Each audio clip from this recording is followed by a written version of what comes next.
Muy buenas tardes, amados hermanos. Buenas tardes a todos. Que Dios les bendiga. Un placer verles, saludarles. Bienvenidos.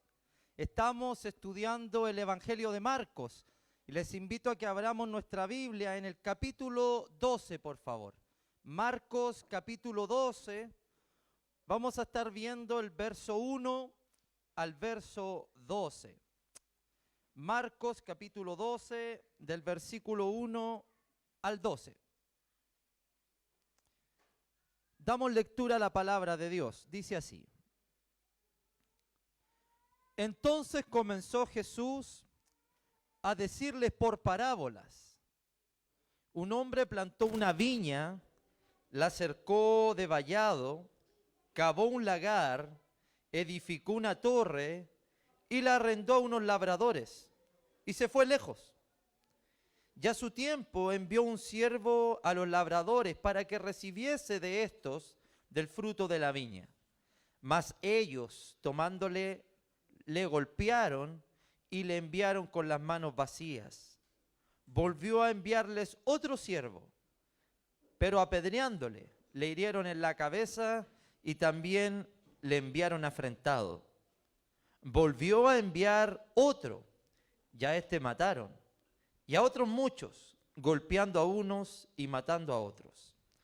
Por último, teniendo aún un hijo suyo, amado, lo envió también a ellos, diciendo, tendrán respeto a mi hijo. Mas aquellos labradores dijeron entre sí, este es el heredero, venid, matémosle, y la heredad será nuestra. Y tomándole, le mataron y le echaron fuera de la viña. ¿Qué pues hará el Señor de la viña? Vendrá y destruirá a los labradores y dará su viña a otros. ¿Ni aún esta escritura habéis leído? La piedra que desecharon los edificadores ha venido a ser cabeza del ángulo. El Señor ha hecho esto, y es cosa maravillosa a nuestros ojos. Y procuraban prenderle, porque entendían que decía contra ellos aquella parábola.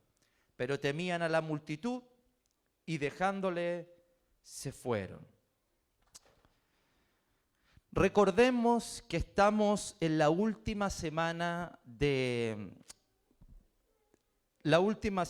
ministerio terrenal de nuestro Señor Jesucristo. Estos son los últimos días que nuestro Señor está sirviendo en esta tierra. Y los versículos que acabamos de leer es el quinto sermón que hemos visto desde que comenzó el capítulo 11. Jesús está dirigiendo esta parábola a los mismos hombres que vimos la semana pasada. ¿A quiénes? A los principales sacerdotes, a los escribas y a los ancianos. Jesús está delante de estos mismos hombres que habían venido a él para hacerle dos preguntas. ¿Se recuerdan las dos preguntas? Ellos vinieron a decirle a Jesús, ¿con qué autoridad haces estas cosas? ¿Y quién te dio autoridad para hacer estas cosas? Jesús de estas dos preguntas se toma para desafiar a estos hombres. ¿Cómo lo hace? Mira el capítulo 11, verso 29 al 32 conmigo. Tranquilos, veamos a la niña nomás.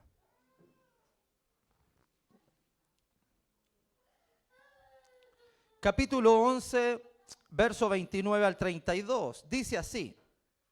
Jesús respondiendo les dijo, os haré yo también una pregunta. Respondedme y os diré con qué autoridad hago estas cosas.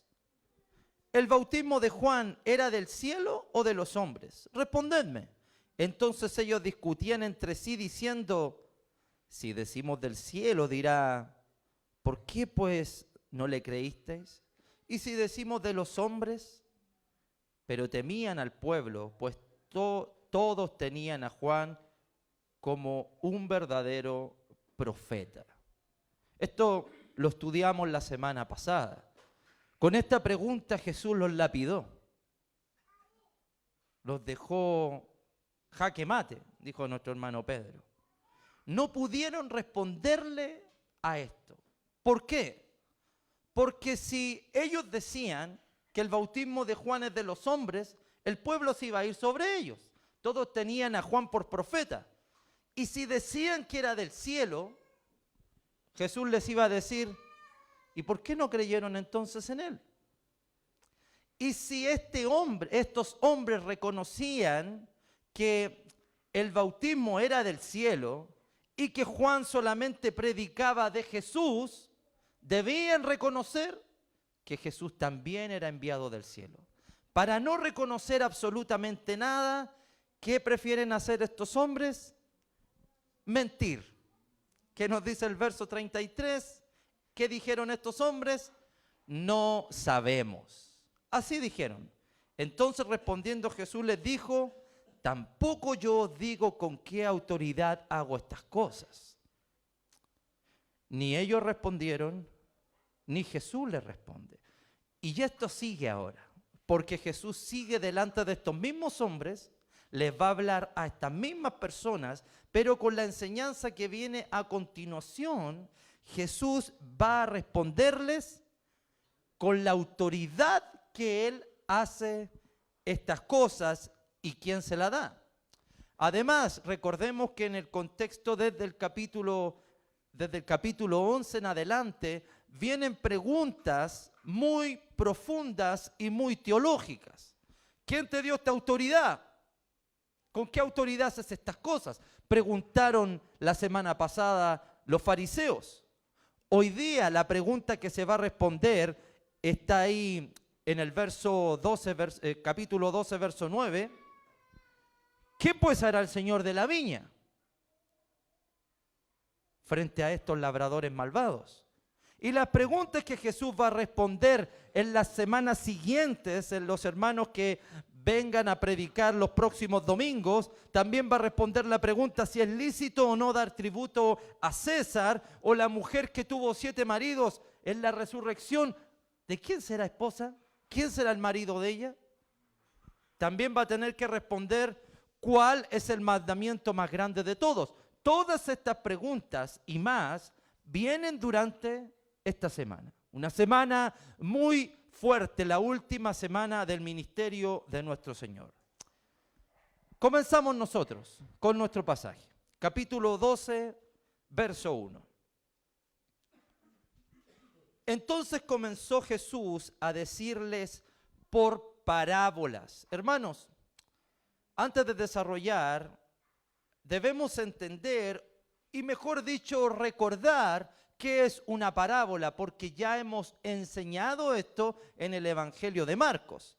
Una parábola hemos dicho que es una historia con imágenes de la vida real, con ejemplos de cosas cotidianas que hacemos los hombres, pero con la intención de darnos un mensaje espiritual. O sea que si Jesús llegara, hubiese estado con nosotros en nuestra época, Él para enseñarnos hubiera tomado ejemplos de las cosas que hacemos día a día. Como por ejemplo cuando te levantas en la mañana para ir al trabajo, cuando los niños se levantan a ir al colegio, las cosas que hacemos durante el día, cuando volvemos a casa. De cualquiera de estas cosas cotidianas, Jesús se hubiera tomado para enseñarnos o darnos enseñanzas espirituales. Y esto no es nuevo. Como dije, ya lo hemos visto. En el capítulo 3, ya Jesús habló por parábolas a los líderes religiosos. En el capítulo 4 aprendimos la parábola del sembrador, la parábola de la semilla, la parábola de la mostaza. Y aunque el Señor usó cosas de la vida cotidiana que los judíos podían entender claramente, a ellos les costó entender igual. Al punto que a sus propios apóstoles les costaba entender las parábolas. Pero ¿cuál es lo interesante de la parábola que vamos a ver hoy día? Que los líderes religiosos entendieron claramente esta parábola y entendieron claramente que se trataba de ellos. Mira el verso 12. 12:12. Y procuraban prenderle porque entendían que decía contra ellos aquella parábola. Se dieron cuenta inmediatamente que Jesús se estaba refiriendo a ellos.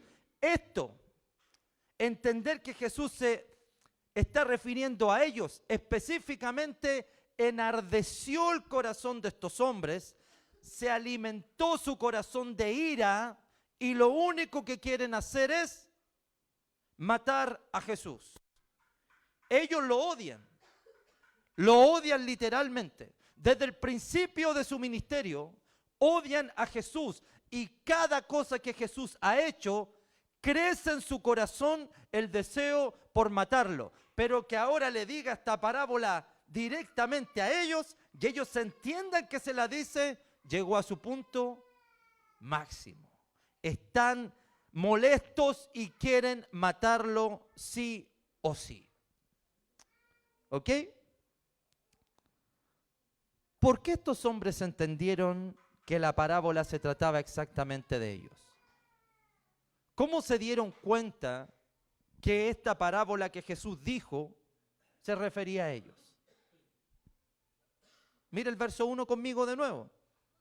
Entonces comenzó Jesús a decirles por parábolas: un hombre plantó una viña, la cercó de vallado, cavó un lagar, edificó una torre y la arrendó a unos labradores y se fue lejos.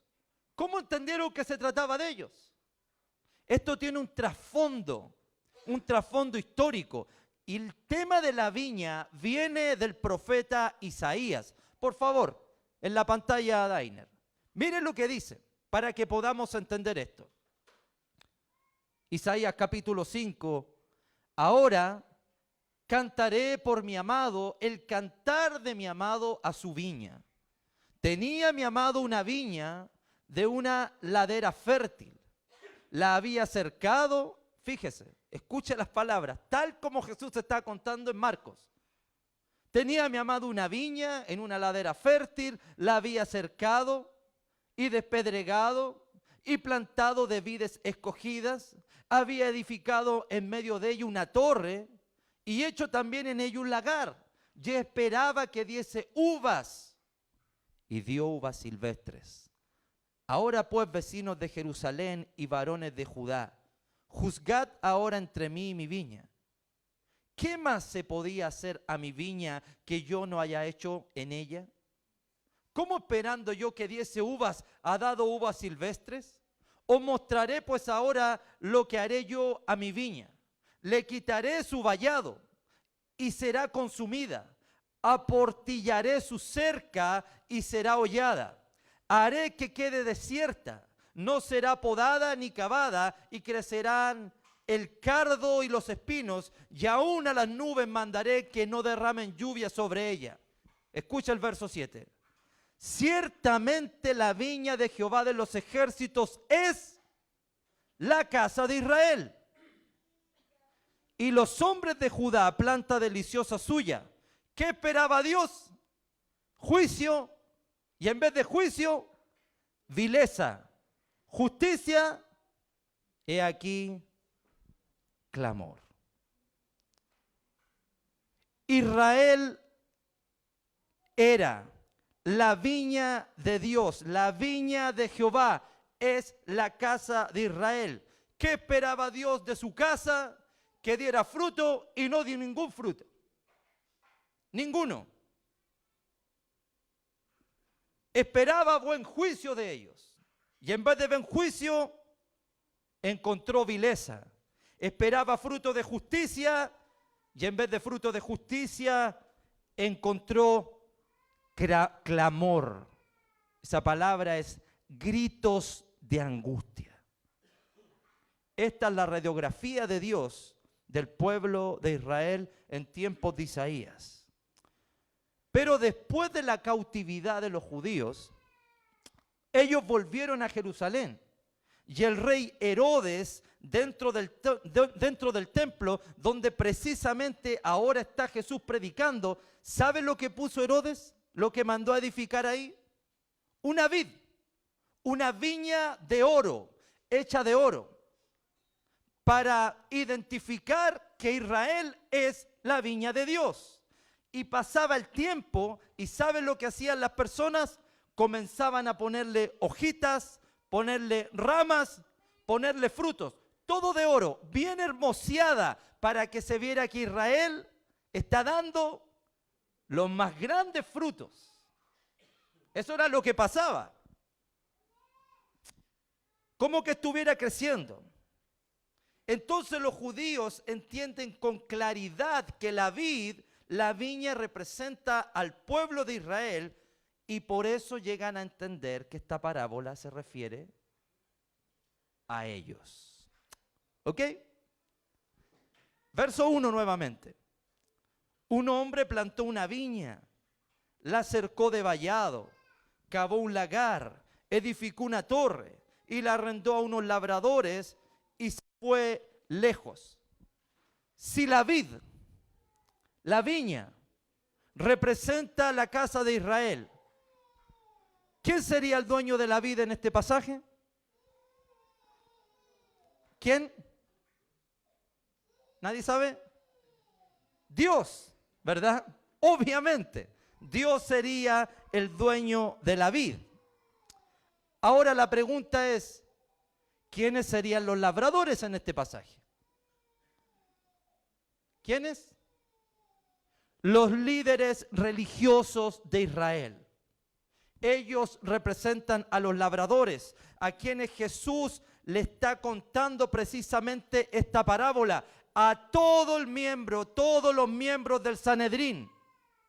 A ellos se está refiriendo Jesús, a los hombres más influyentes y más poderosos de toda la nación. Ellos representan en este pasaje a los labradores malvados, a quien Dios arrendó su viña. Los enemigos número uno de Jesús representan a estos hombres aquí. Ya entendiendo quiénes son los personajes en esta parábola, leamos versículos 2 y 3. Miren lo que nos dice. Y a su tiempo, el dueño de la vid envió un siervo a los labradores para que recibiese de estos del fruto de la viña. Mas ellos, tomándole, le golpearon y le enviaron con las manos vacías. Hermanos, llegó el tiempo de la cosecha. Llegó el tiempo acordado, tal como había acordado el dueño con estos arrendatarios. Cuando llegue la cosecha, cuando llegue el fruto, yo voy a ir por mi parte. La paga del arriendo. Los frutos de la viña, ¿verdad? Ese era el trato, por si acaso. Entonces el dueño mandó a un siervo para que fuera por los frutos de su viña. Pero, ¿qué hicieron los arrendatarios de la viña? ¿Qué hicieron estos hombres? Lo golpearon y no le dieron ningún pago. Lo enviaron vuelta a casa con las manos vacías, sin ningún fruto. No les importó para nada pagar lo que tenían que pagar. No les importó para nada dar la parte de los frutos que tenían que dar. ¿Sabe lo que significaba esto para un dueño de una vid en ese tiempo? Un tremendo insulto.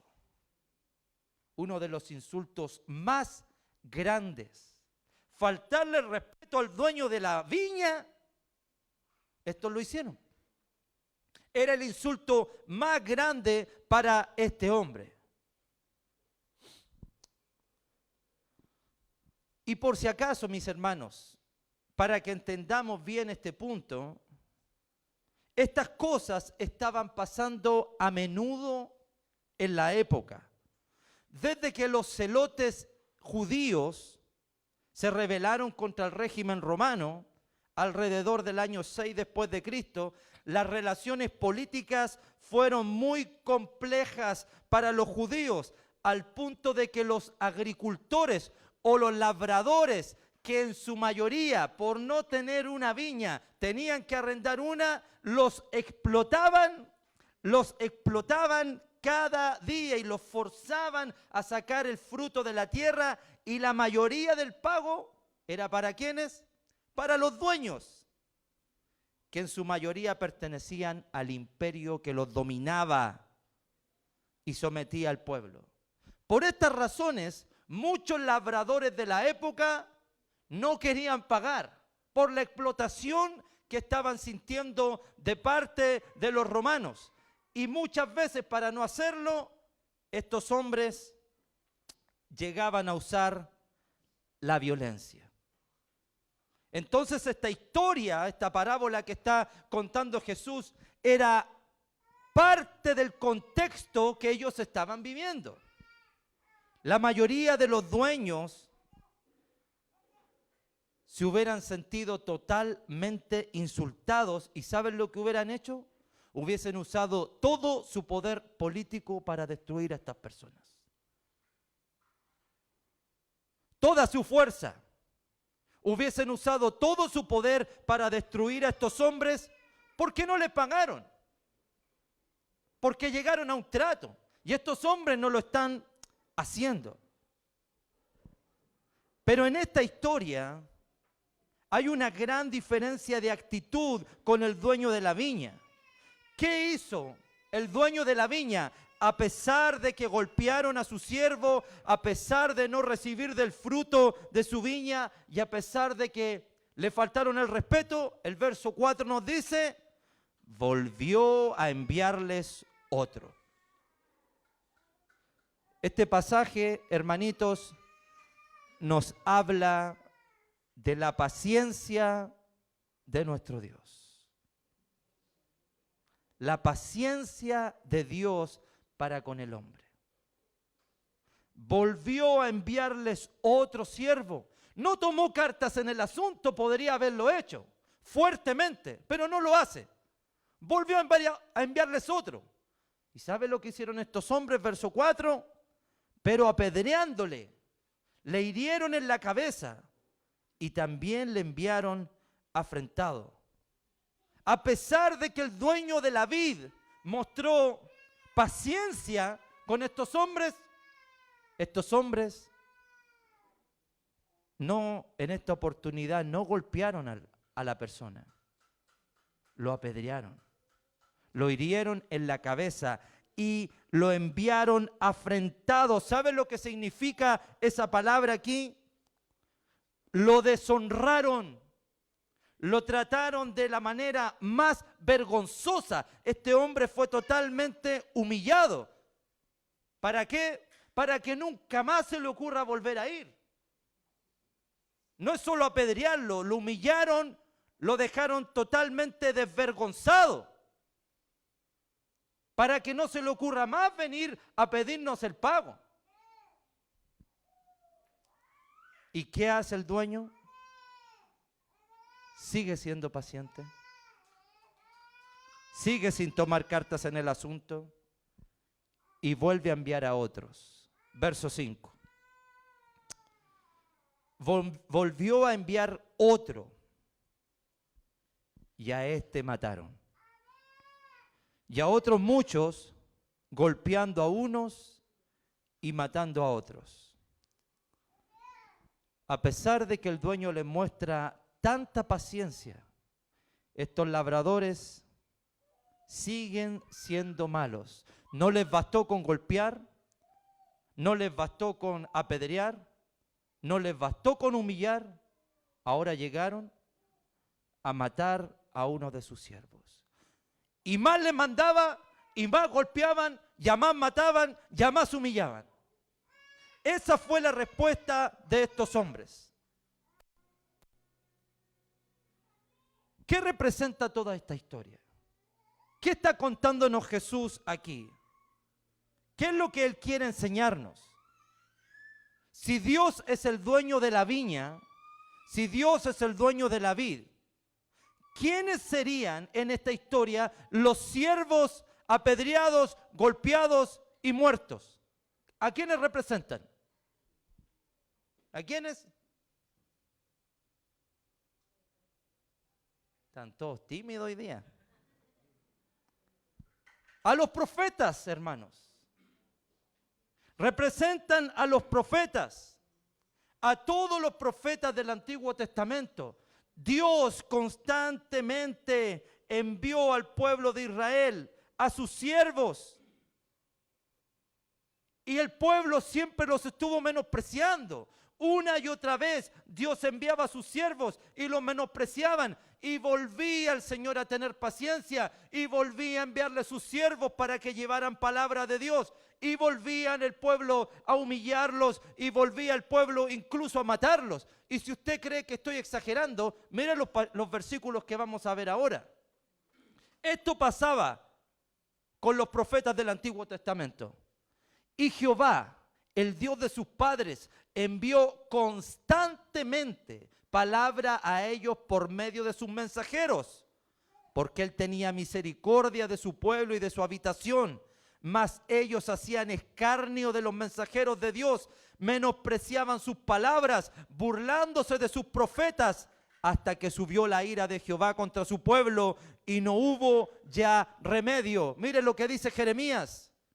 Desde el día que vuestros padres salieron de la tierra de Egipto hasta hoy, y os envié todos los profetas, mis siervos, enviándolos desde temprano y sin cesar, pero no me oyeron, ni inclinaron su oído, sino que endurecieron su cerviz e hicieron peor que sus padres.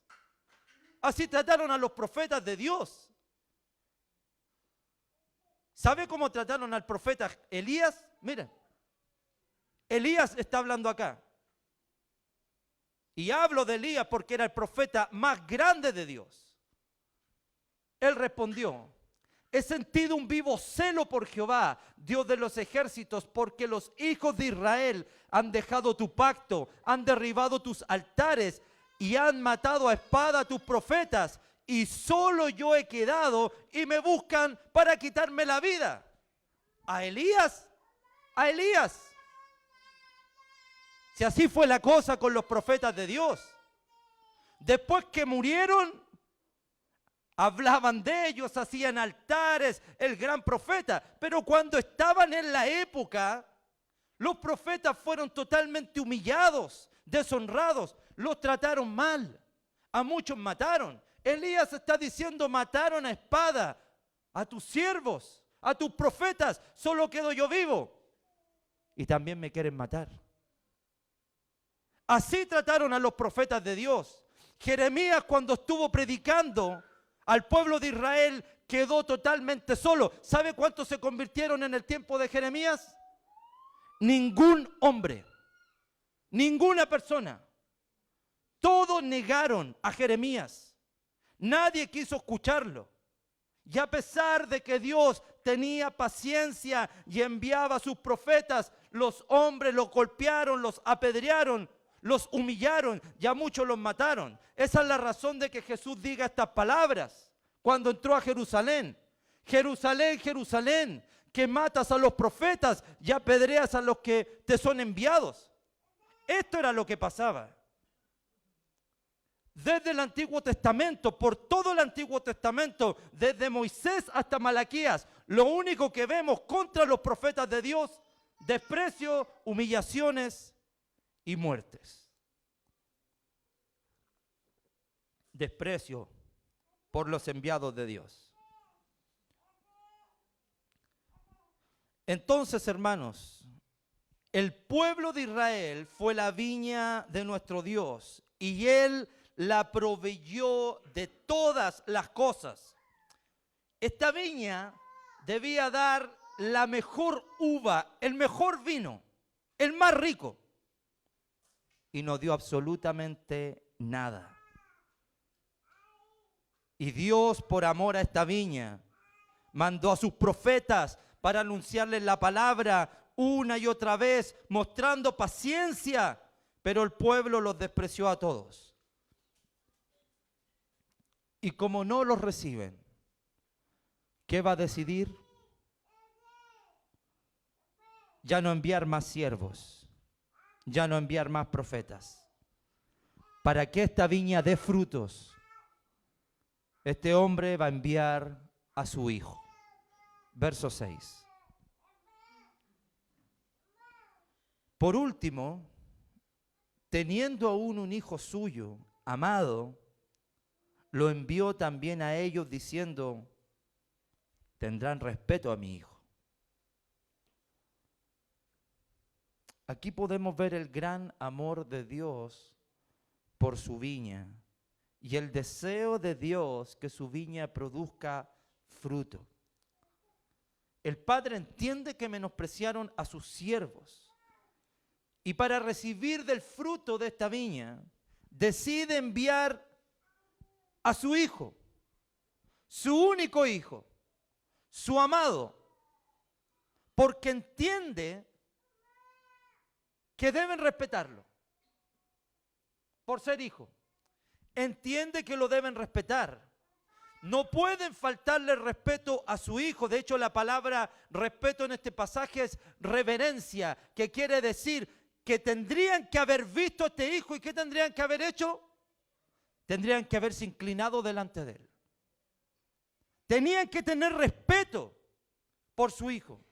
Debieron haberse inclinado. Pero en vez de eso, planearon matarlo. Verso 7. Mas aquellos labradores dijeron entre sí, este es el heredero, venid, tomémosle y la heredad será nuestra. Hermanos, esto es increíble, porque lo que está diciendo Jesús aquí es que ellos sabían exactamente a quién tenían encima estos hombres. Sabían que Jesús era el heredero. Sabían exactamente quién estaba delante de ellos. Sabían que Jesús era el hijo del dueño, el heredero que estaba ante sus ojos. Y aún así, decidieron matarlo.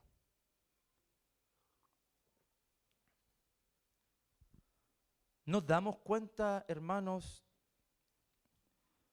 de cómo Jesús se ve a sí mismo en este pasaje? La conciencia de Jesús que tiene de sí mismo en estos versículos.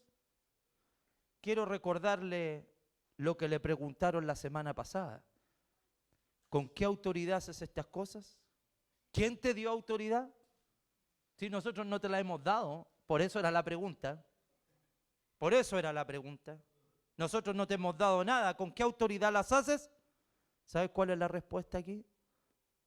¿Quieren saber con qué autoridad? Yo soy el hijo del dueño. Yo soy el heredero. ¿Quieren saber por qué autoridad lo hago? Yo soy el único hijo amado del dueño de esta viña. Y con esa autoridad hago estas cosas. Esa es la respuesta a estos hombres.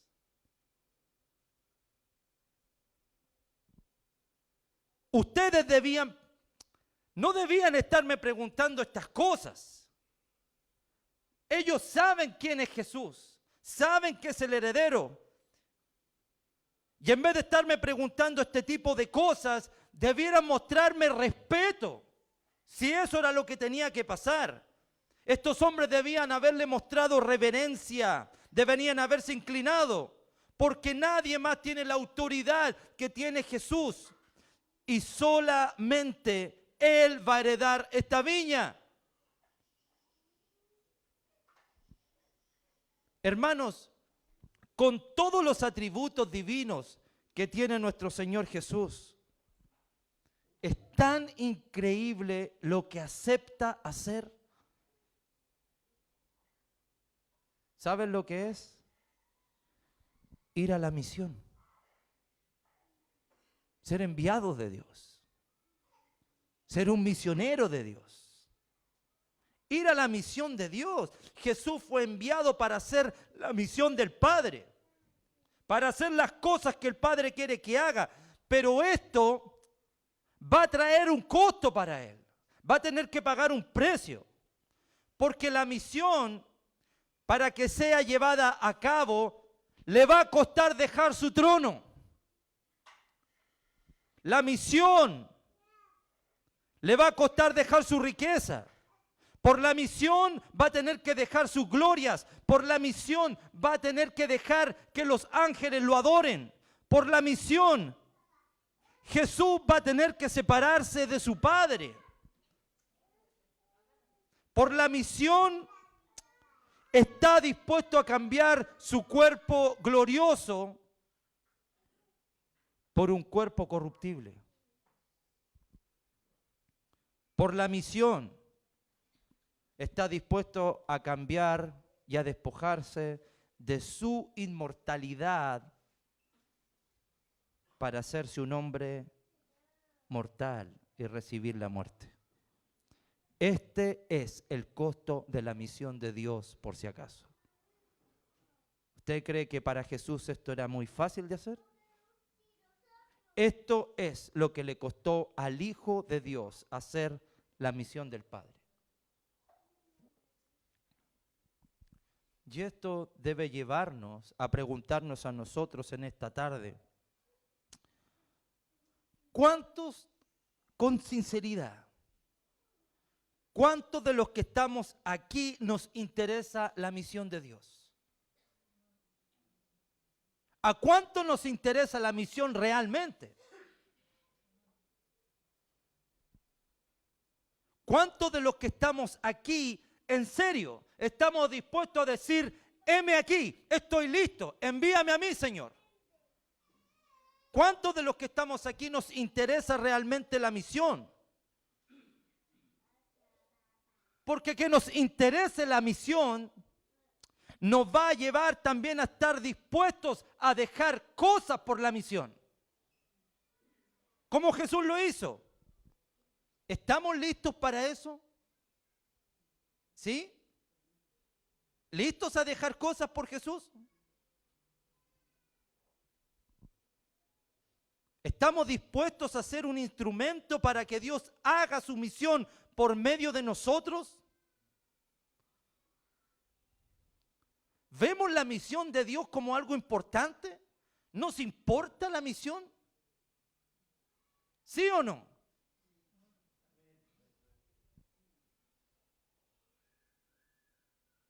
¿Sabe por qué hago estas preguntas? ¿Nos interesa tener un mejor local para la misión de Dios? ¿O no nos interesa? ¿O usted cree que eso es para estar cómodo? ¿O no ve que ahí podemos ser más? ¿Que otros pueden llegar a los pies de Cristo? ¿Nos interesa eso o buscamos comodidad, buscamos confort? ¿Qué nos interesa? ¿En qué tenemos puesta la vista? ¿Estamos dispuestos a apoyar en la misión con lo nuestro? ¿Con lo tuyo? ¿Estás dispuesto a perder? ¿Qué estamos dispuestos a dejar para ir a la misión de nuestro Dios? Es importante entender esto, porque es imposible hacer la misión de Dios si no estamos dispuestos a pagar el costo. En serio, hermanos, no se puede si no estamos dispuestos a pagar el costo. A veces el costo va a ser dejar a tu familia por ir a hacer la misión de Cristo. A veces el costo va a ser perder de lo tuyo para que otros puedan llegar a los pies de Cristo. A veces la misión va a tener que ponernos en estrecho contra nuestro corazón, que no quiere ponerse a la orden de Dios para hacer lo que Él quiere. ¿Estamos dispuestos a esas cosas? De esto se trata.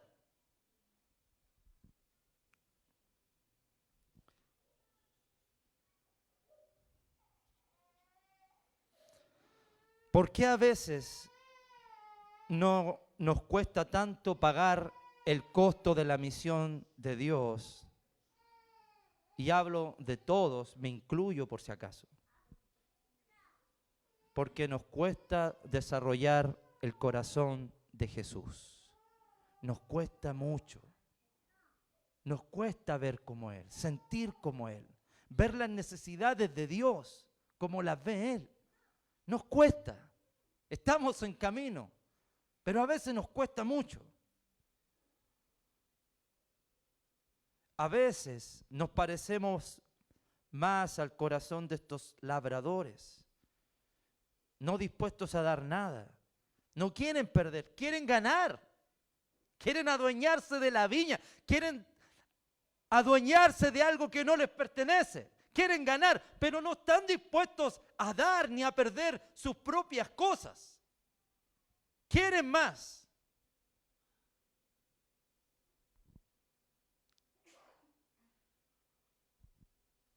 Decimos muchas veces con nuestra boca que Dios es el que da todas las cosas, que las cosas le pertenecen a Él. Todo lo que yo tengo le pertenece a mi Dios. Sí, decimos todos, amén. Pero con nuestras acciones mostramos algo distinto, hermanos. Muy diferente.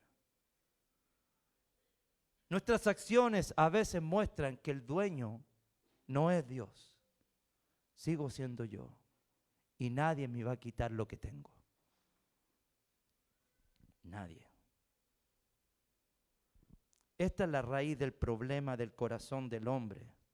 No entender quiénes somos y quién es nuestro Dios. La noticia para esta tarde, ¿sabes quién es Él? Él es el dueño de la viña. Él es el dueño.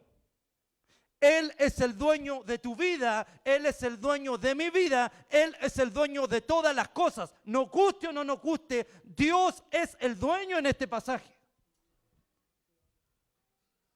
Simplemente porque Él nos creó. Y esto es algo que debemos entender. Nuestras vidas no nos pertenecen porque el dueño es nuestro Dios. Seamos cristianos o no seamos cristianos, Él sigue siendo el dueño de esta humanidad.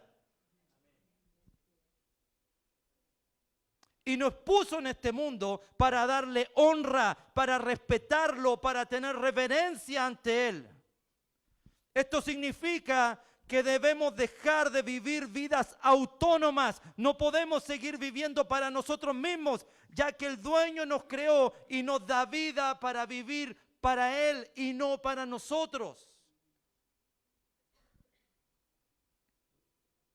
Debemos preguntarnos seriamente en esta tarde, ¿qué clase de corazón tenemos ante Dios? ¿Quiero dar realmente frutos para Dios? ¿O quiero dar frutos para mí mismo? ¿Cuáles son los frutos aquí en este pasaje? ¿De qué frutos se está refiriendo? ¿Sabe cuáles son los frutos? Nuestros cambios de vida reales.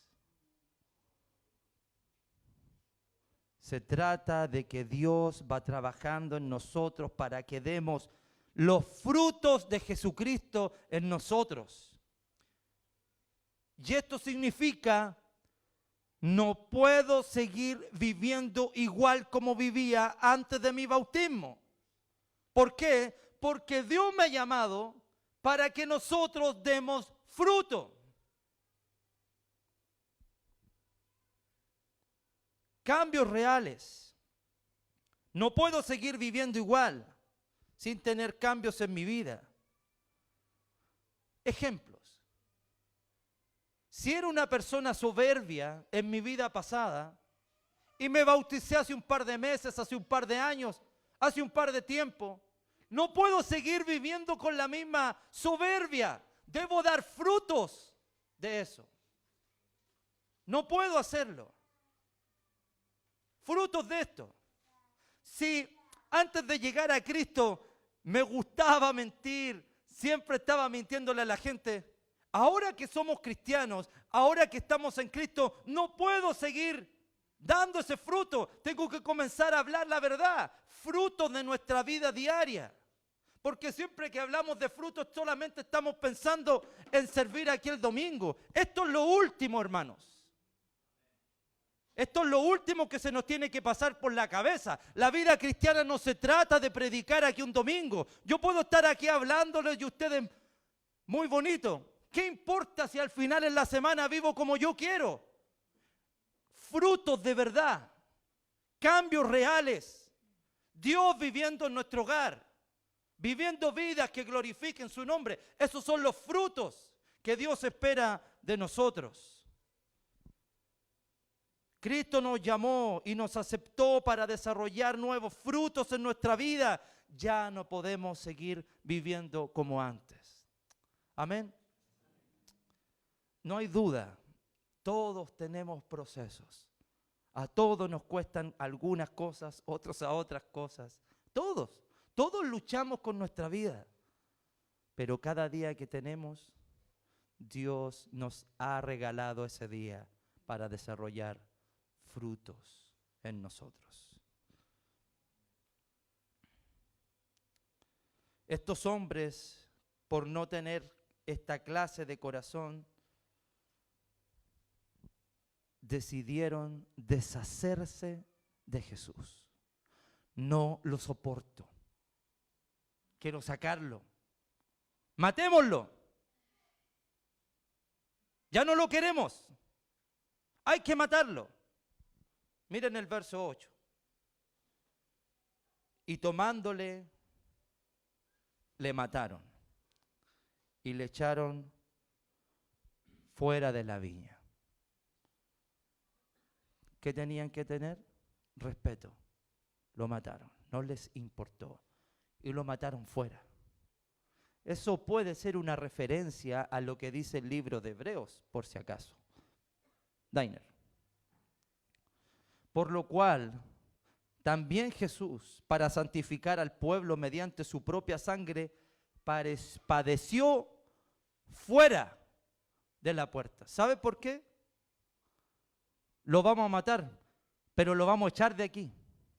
Afuera de Jerusalén murió Jesús, por si acaso. Afuera, donde están los ladrones, donde están los peores delincuentes. A este hay que sacarlo. No puede morir aquí. Afuera sí.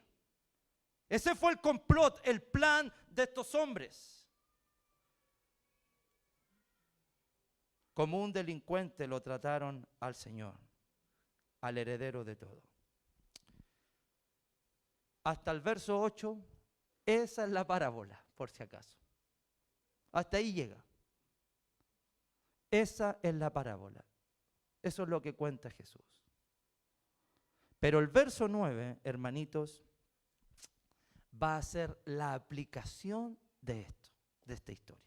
Leamos, versículo 9. Miren la pregunta que hace el Señor Jesucristo.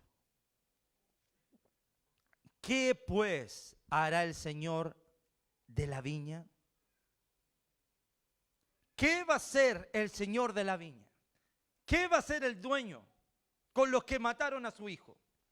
¿Qué hará el Señor de la viña? Mira, el mismo versículo nos dice, vendrá y destruirá a los labradores y dará su viña a otros. ¿Sabe lo que está diciendo aquí? Esa es la sentencia. Vendrá y destruirá a los labradores y dará su viña a otros. El Señor destruirá a los labradores y la viña la dará a otros. Pero ¿sabe lo interesante de este pasaje? Marcos no lo dice, pero lo dice Mateo. ¿Sabe quiénes dieron este veredicto? No Jesús.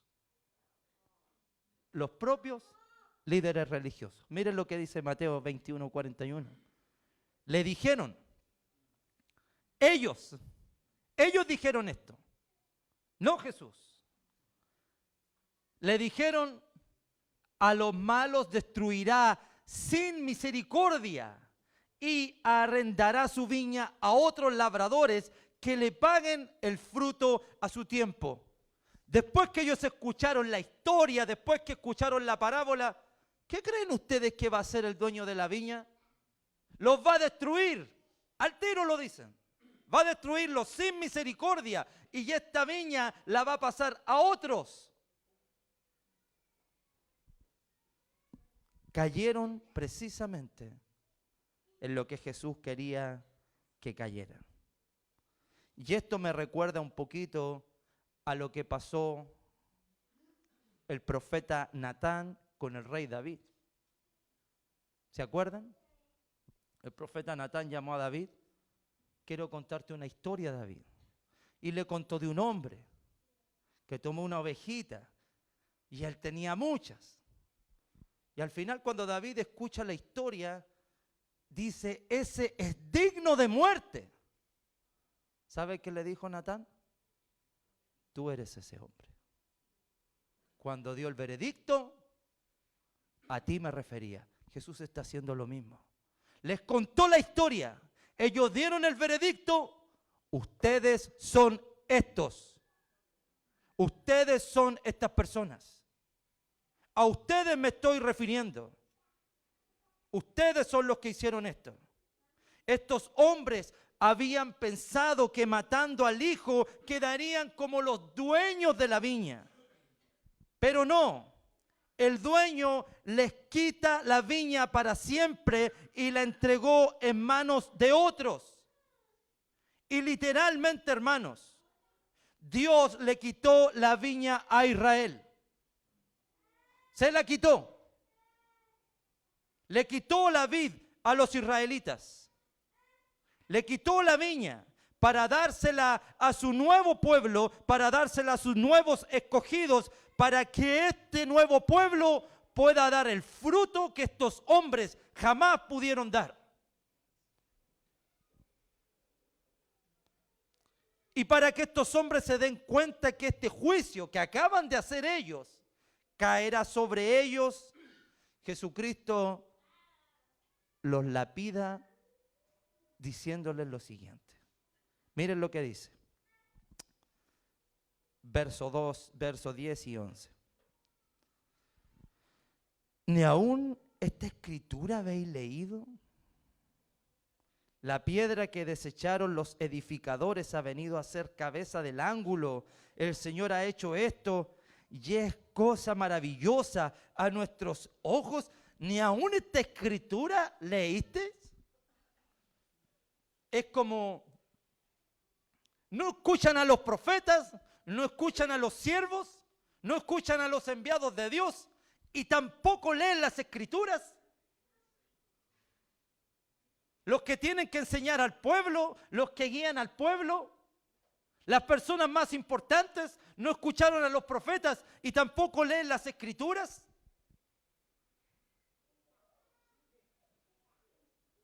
Imagínense lo que debieron sentir estos hombres con las palabras del Señor Jesús. ¿Y saben lo que está citando Jesucristo en esos dos versículos? ¿Saben el salmo que está citando? El Salmo 118.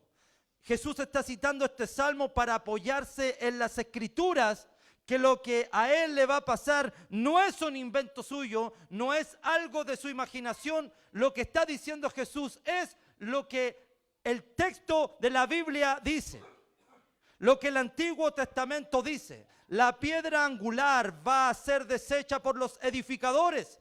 ¿Cómo no saben eso? ¿Cómo no saben estas cosas? ¿Sabían o no sabían esta escritura? ¿Sí o no? Sí. Y no solo la sabían, se la sabían de memoria. ¿Y sabe por qué lo sé? Los judíos están en plena Pascua. Llegaban todos en la fecha de la Pascua. ¿Se acuerdan cuando estudiamos el capítulo 11, cuando Jesús entró en el pollino a Jerusalén? ¿Qué estaban cantando las personas? ¡Hosana! ¡Hosana! Bendito el que viene en el nombre del Señor. Todos cantaban ese salmo. ¿Sabe qué salmo es?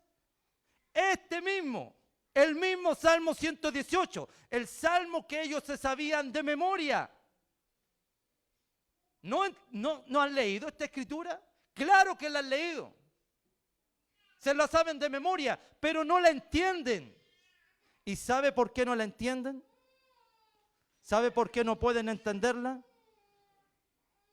Es imposible entender las escrituras sin tener a Jesucristo. Eso es todo.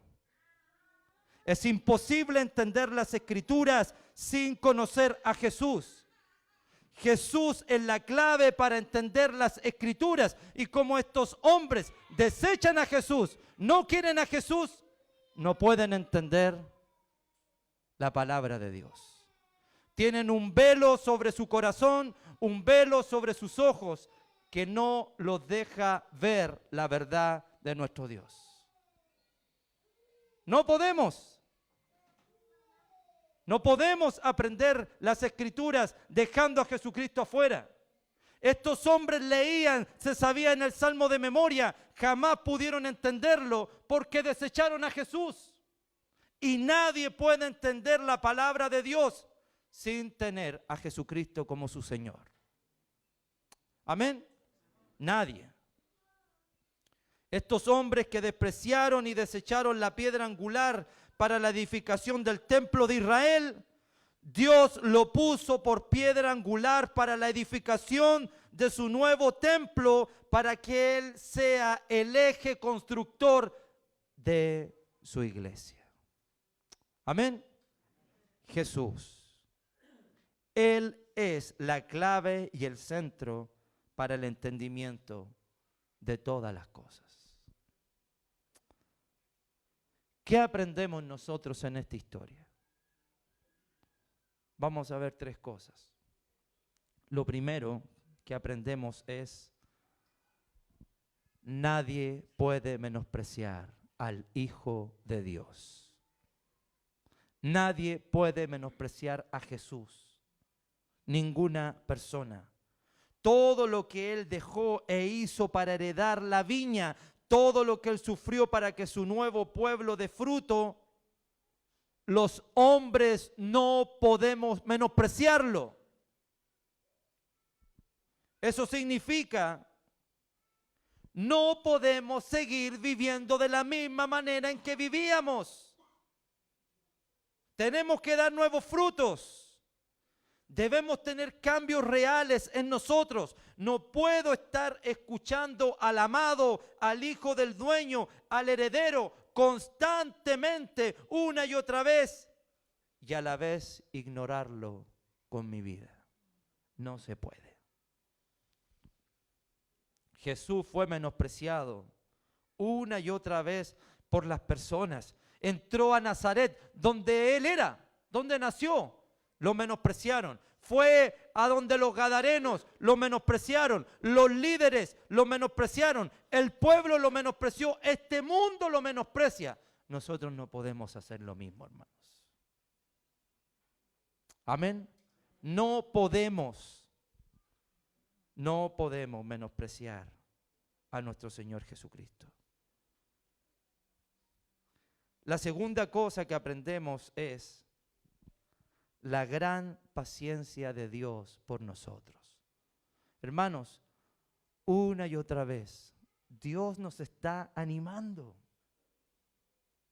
Todos los domingos, en la semana, en las casas de refugio, cuando estudiamos la palabra, cada vez que nos presentamos delante de Dios a escuchar su palabra, es que Dios está siendo paciente con nosotros. Y si se nos pasa por la cabeza, ¿vendrá o no vendrá Jesús? ¿Será que es verdad o no es verdad? No ha llegado simplemente por la gran paciencia que tiene nuestro Señor. Mire lo que dice segunda de Pedro. El Señor no retarda su promesa, según algunos la tienen por tardanza, sino que es paciente para con nosotros, no queriendo que ninguno perezca, sino que todos procedan al arrepentimiento. Si Jesús no ha venido aún, es porque está esperando que otros también se arrepientan. No quiere Dios que nadie se pierda. Ese es el deseo de Dios. ¿Gente se va a perder? Sí, no porque Dios quiera, porque ellos menosprecian a su paciencia y menosprecian a su Hijo, a pesar de que Él los quiere salvar. Esa es la paciencia de Dios. No menospreciemos su paciencia. Y la tercera cosa que aprendemos es que el dueño de la vid vendrá y destruirá sin misericordia a todo aquel que haya menospreciado a su Hijo. Tal como lo dijeron estos hombres. ¿Qué hará el dueño? Destruirá sin misericordia a estos hombres. ¿Usted sabe cuál fue el primer fruto de estos hombres que acaban de escuchar las palabras de Jesús? Recién lo están escuchando. Escucharon toda la parábola. Escucharon todo lo que Jesús les dijo. Entendieron que se refería a ellos, ¿cierto? ¿Sabe cuál fue el primer fruto? Mira el verso 12. Y procuraban prenderle porque entendían que decía contra ellos aquella parábola. El primer fruto que dieron estos hombres fue: hay que matarlo, hay que sacarlo, borrémoslo de aquí. Qué soberbia más terrible. Pero quiero que se olvide de estos hombres en un momento. Quiero que se olvide de eso. Salieron a planear cómo matarle. Ese fue el fruto que estos hombres dieron. La pregunta para nosotros en esta tarde es: ¿qué vas a hacer tú saliendo de este lugar? Mírenme por acá, por favor. ¿Qué vas a hacer tú saliendo de este lugar? ¿Qué vamos a hacer cuando salgamos de aquí? Es fácil ver a estos hombres cómo menospreciaron a Jesús. Salieron y el primer fruto hay que matarlo. Ok, olvídese de ellos. Nosotros, ¿qué vamos a hacer saliendo de este lugar? ¿Qué vamos a decidir hacer? ¿Vamos a vivir igual? ¿Vamos a menospreciar al que hizo todas estas cosas? ¿Vamos a despreciar al dueño de la vid? ¿O vamos a decidir dar fruto que honra su nombre? ¿Qué vamos a decidir en esta tarde cuando salgas de aquí? Ese es el desafío para la iglesia, hermanos, el día de hoy. ¿Qué vas a decidir hoy día? ¿Dar frutos para Dios o menospreciar su heredero?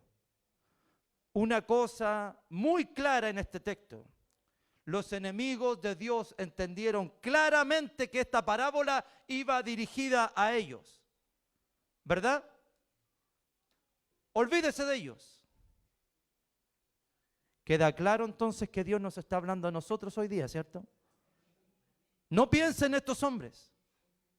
Pensemos en nosotros. En esta tarde Dios nos está hablando con claridad a todos los que estamos aquí. ¿Qué vamos a hacer saliendo de este lugar? ¿Entendemos lo que significa rechazar al Hijo de Dios? ¿Entendemos lo que hará Dios con los que rechazan a su Hijo? ¿Entendemos las consecuencias de no dar fruto para nuestro Dios? ¿Vas a salir a dar fruto o a rechazar a Cristo? Que Dios nos ayude. Amén. Que Dios nos bendiga. Que nos anime, hermanos, a salir a dar frutos que glorifiquen su nombre. Yo doy muchas gracias a muchos hermanos de esta congregación que cada día están desarrollando sus corazones, tienen el deseo de servir, de seguir creciendo. Animémonos todos, hermanos. Ayudémonos mutuamente a dar los frutos que Dios quiere. Dios necesita que su pueblo muestre estos frutos como señal del gran poder de Dios en la vida de los hombres. Salgamos de aquí para glorificarle a Él. Amén. Si le cuesta, siempre hay un hermano que le puede ayudar. Ayudémonos mutuamente para que honremos su nombre. Que el Señor les bendiga. Gracias por la oportunidad. Bendiciones, hermanos.